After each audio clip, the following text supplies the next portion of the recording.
Over 200 years ago, there was a revolution, an American Revolution, an event that literally changed the course of history. It was led by a group of unsatisfied people. People who were tired of being told what they could do and when they could do it. People were fed up with their lack of choices and their lack of personal freedoms. People fed up with their lives being controlled by others. Fed up with being oppressed, fed up with being manipulated. They finally said, enough, I've had it, and I'm not going to live like this anymore.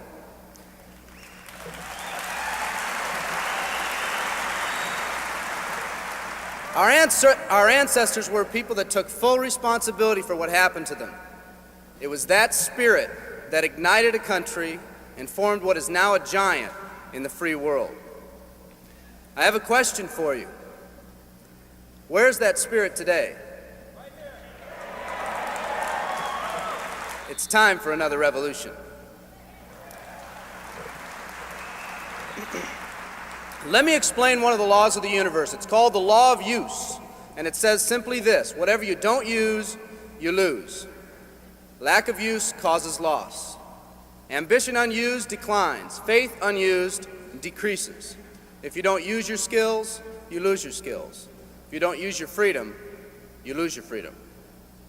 Freedom does not come automatically. It's not attained and then handed down to us as an inheritance. It must be achieved each day. At the turn of the century, in the year 1900, less than 10% of us worked for other people or the government.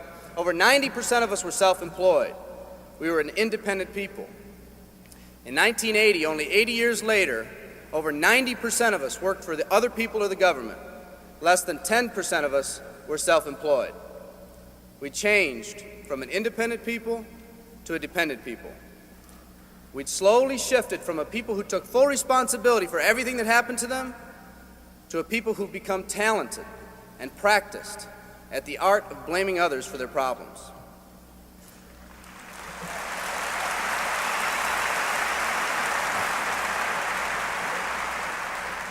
Our giant has fallen asleep.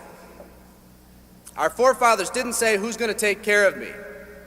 They simply said, "All I ask is the opportunity to be free and the ability to take care of myself and my family." Today, we elect officials who will quote-unquote take care of us. We cry out against anyone who dares to ask us to provide more value in the workplace. We do everything we can to spread around the suffering in our society, and yet no one is willing to step up and be part of the solution.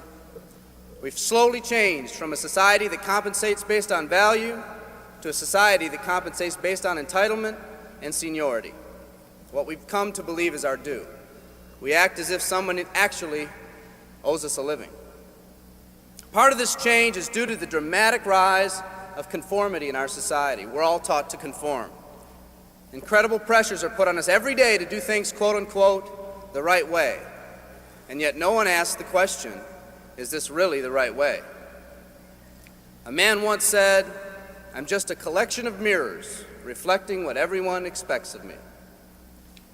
We live our lives to please those around us, and the scary thing is, the people around us are doing exactly the same thing.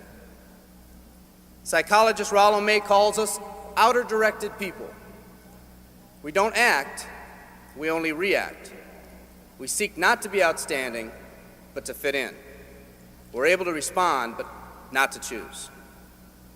Perhaps that's why a wise man once said, "The mass of men lead lives of quiet desperation." In order to change, we need to become inner-directed people. People with our own purpose. People who are not easily swayed by the opinions of others. And that's difficult because from a very early age, we look to the opinions of others to orient ourselves and to validate our decisions and our actions. Nietzsche said, "We need more strong people in this world because the weak, by their sheer mass, are forcing weak ideals and weak values on us all."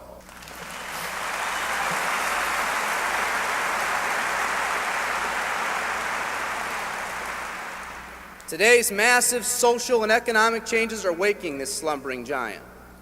Some people may not be ready right now for the changes happening today in today's society. It doesn't matter if they're ready or not. An old proverb says, if a man wants his dreams to come true, he must first wake up.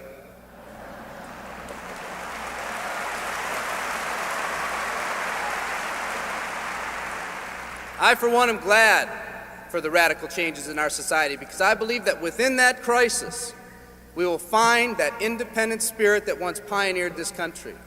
Some of us are finally ready to change. The displacement of our workforce has caused many of us to start searching for something better.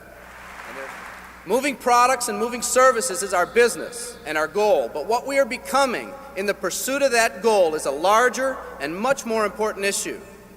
The rekindling of our independent spirit has more lasting value.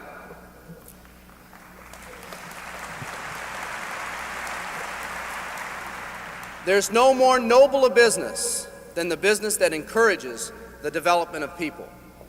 Every living organism has one and only one central need in life: to fulfill its own potentialities. The acorn becomes an oak, the puppy becomes a dog, and that's all that's required of the oak and the dog.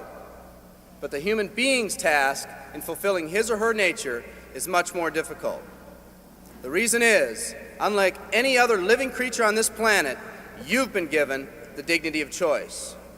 You'll not grow like a tree. You'll grow only as you plan and choose to grow. When a person chooses to live, two things happen. First, assuming responsibility for themselves takes on a whole new meaning. They accept responsibility not as something they've been saddled with, but as something they themselves have chosen. The second thing that happens is that discipline from the outside is replaced by self-discipline.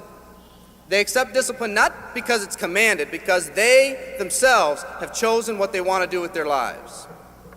Just like when the disenfranchised men and women over 200 years ago got fed up and said, "I'm not going to live like this one more day," there's another revolution coming. It's coming not just from Americans, but from people all over the world.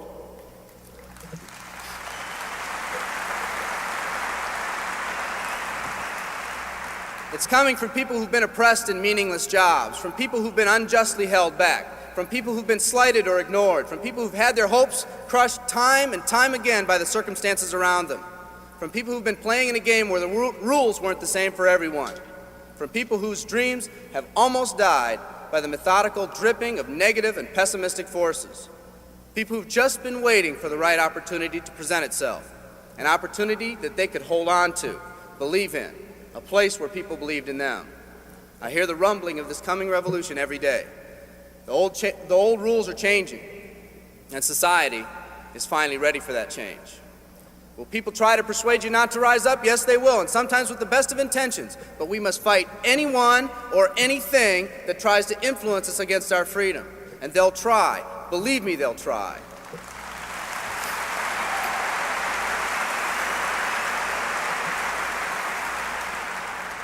They'll try to suggest you off course, to nudge you off course, to distract you off course.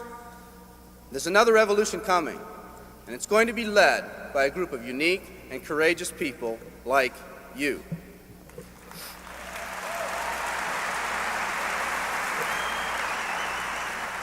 People who've had it with the way things are. People who've picked out their mountain in life and said, "I'm going to the top."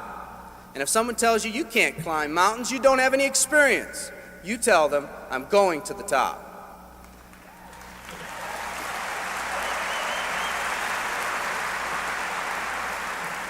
And if your neighbor tells you, "Come on, choose another mountain, that one's too rocky," what are you going to tell them?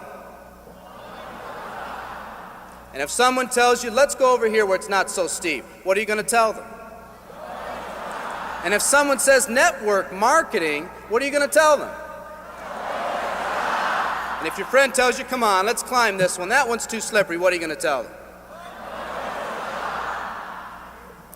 If anyone tells you you can't go up, it's too rocky, too steep, too slippery, you say, "Listen here, I'm going up. You're either going to see me waving from the top or dead on the side. I'm not coming back."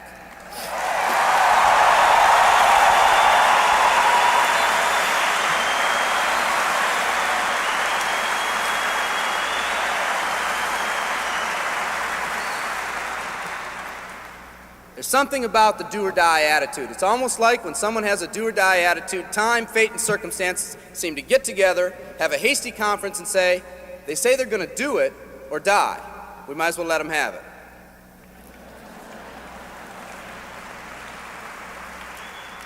The People in this arena are special. You're special because you've already rekindled that independent spirit. You've already said that you're not going to conform to negative pressures around you. You've all said enough, I've had it, and I'm not living like this anymore. You are the people who want to set big goals and aspirations for yourselves and your families. People who want to live in a country where families are brought together again instead of being torn apart. People who want a country where once again owning your own business and controlling your own destiny is commonplace.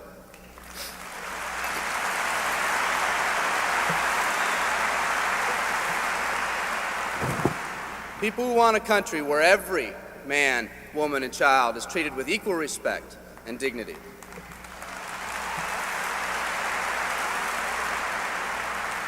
People who will pay any price so their families will not live with the legacy of maxed out credit cards and unfulfilled promises.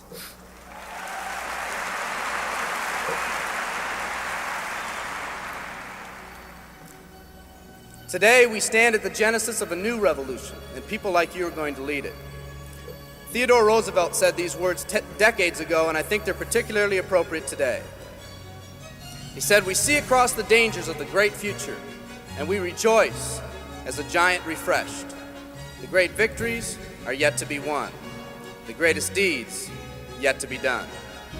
I've dreamt of a company that can give us the opportunity to make these dreams come true by allowing us all to fulfill our own true potential. I love you all. Thank you very much."